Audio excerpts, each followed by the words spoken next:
Hey crafty friends, Christina here from Sunny Day Memories. So for the month of November, we are going to be featuring a new paper collection here in the mini catalog. And it is on page 39, I believe. Let's see. Yes, it is the Take a Bow paper collection. And this is a fun paper collection, specifically obviously for Christmas and for making your holiday cards. But it's nice because it has some like kind of monochromatic papers in here as well, so that they would be perfect for if you want to think about going beyond the holidays, maybe doing some St. Patrick's Day, some Valentine's Day cards. So let's look at the papers here in person. And so I said that they're perfect for the holidays, obviously, because they have the red and green, but also you get 48 sheets. And so you get plenty to work with. These are 6x6 papers.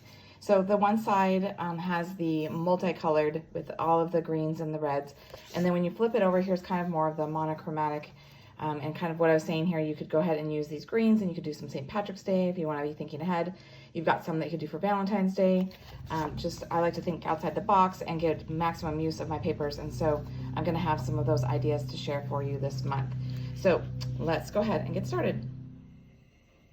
So this week we're going to be creating something that's either it could still be Christmassy with the Take a Bow paper, because we're using this red with the polka dots on here, or it could be a very special Valentine as well. So it's up to you. I did design it so that it has this nice matting on the back so that you could write a message, or if you're giving it like as a holiday ornament, you could write the year, you could write a sentiment. So let's go ahead and get started. Like I said, it does use that polka dot paper from the Take a Bow. It's got that green stripe with the red stripe on the back. So these are 3x3 squares. You're going to need 4 of them. And then I did 4 of the two-tone real red cardstock. So you can see if I flip it over, you can see the difference. And I'm trying to go ahead and focus in on the lighter tone so that it kind of brings out that pink color here as well. So it's kind of not as stark. So like I didn't want to have it be the dark real red against that. I wanted to pop a little bit more. So what we're going to do for all 8 of these squares is the same thing. So if you have a bone folder handy, that will be helpful for you. You're going to go ahead and fold it in half, one direction, get a nice crisp burnish there. And then you're going to go ahead and open it up and fold it in half in the opposite direction. Okay, so you can see you've got this little X or this marking here in the middle. So we're going to leave it at this halfway here, that second one that we did. And then you're going to go ahead and you're going to take that lower corner and you're going to go up to that score line, making this into a triangle here on the right hand side. Again, use your bone folder, it will help you. And so then you're going to repeat that same thing. So you're bringing it in so that you've got that bottom left corner, again, up to the top of that seam that we first created.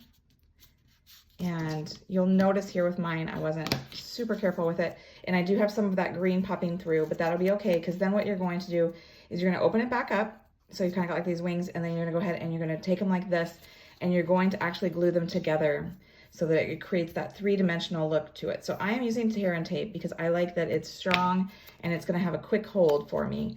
And I'm going to put 2 pieces on there just to really ensure that it's going to stay held nice. I'm going to go ahead and take the backings off here.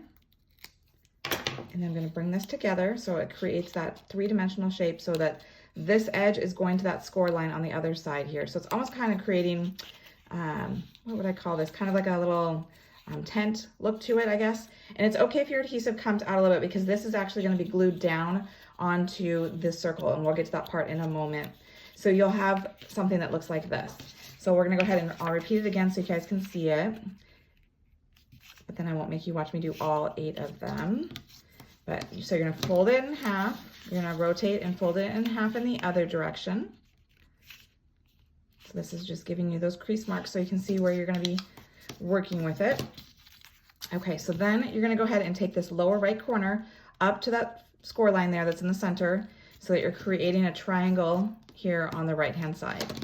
Then you're going to repeat the same thing by taking this lower left hand corner and bringing it up so that it meets that other one, that seam.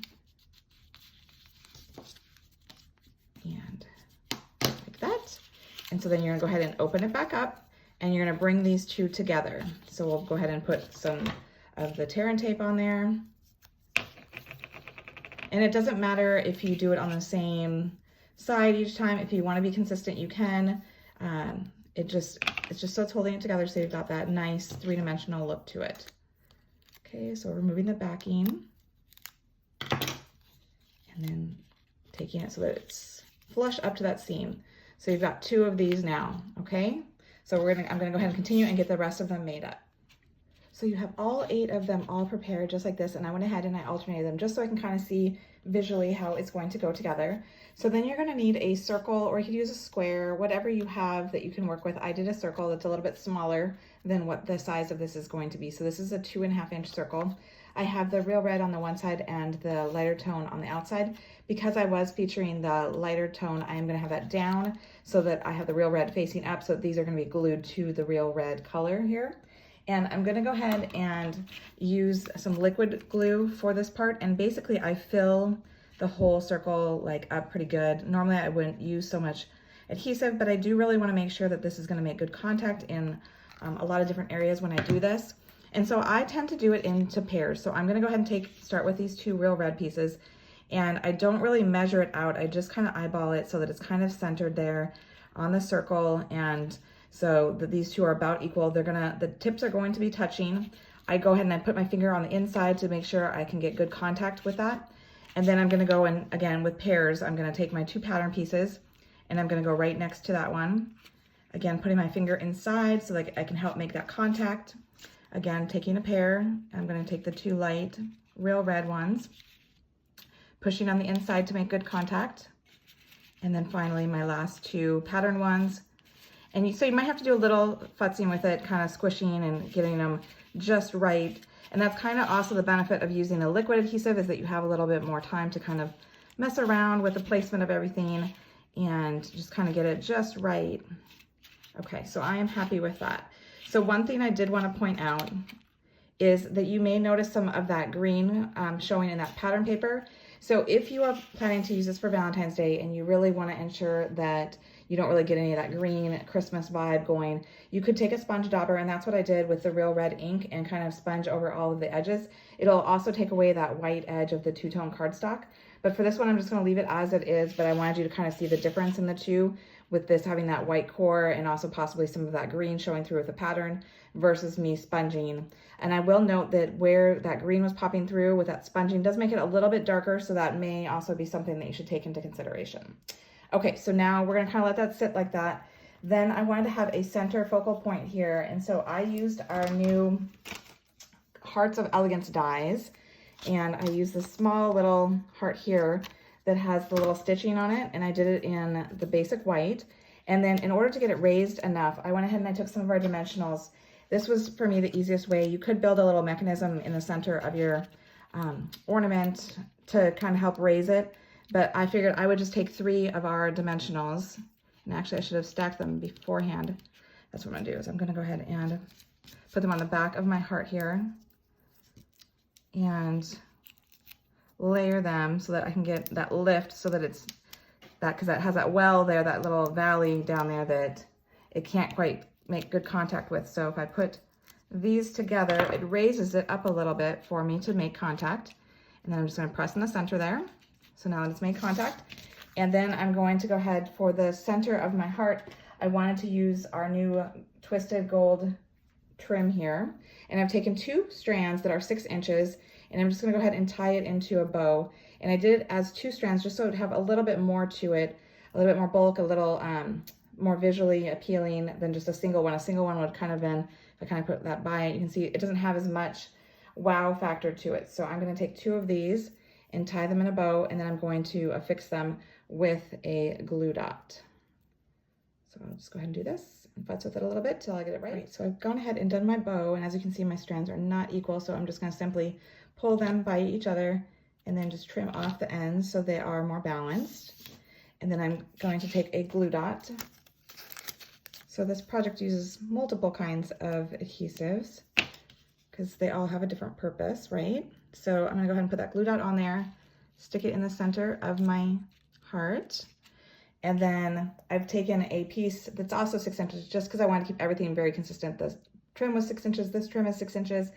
This is part of a bundle that has the silver and the gold, so I am choosing to use the gold to highlight the gold that I have there with that bow. And normally I'd give this a little bit more time to dry, but hopefully it'll stay together. So what I did here is I did a piece of tear and tape, kind of a little bit lower, like where I know that my center circle here. I'll flip this over so you can see kind of where I'm going with this. Oh, my thing just fell off. Okay, so I'm gonna take the backing off of this, and I go ahead and I wanna make sure that I've got it centered. See, I'm thinking this is not gonna hold very well right now, but so I get it to hold on one, and then I go ahead and loop it and make sure I get the second part there. And I kind of check to make sure that it is centered how I want it to be, and there's enough loop of it if I'm gonna hang this on a tree as an ornament. And then what I'll do is I will go ahead and add, this is a 2-inch circle, white, to sandwich that together on the back. And I should have let it just sit a little bit longer. So I might need to fix that a little bit because it's kind of shifting around because everything's not really making solid contact because I'm moving it right away. But there you have it, a fun way to either have a beautiful Christmas ornament or a lovely Valentine for someone, simply using this beautiful paper from the Take a Bow. So I hope you've enjoyed it. As always, if you like this video, make sure you like it and subscribe so you don't miss a future video. And until next time, stay crafty.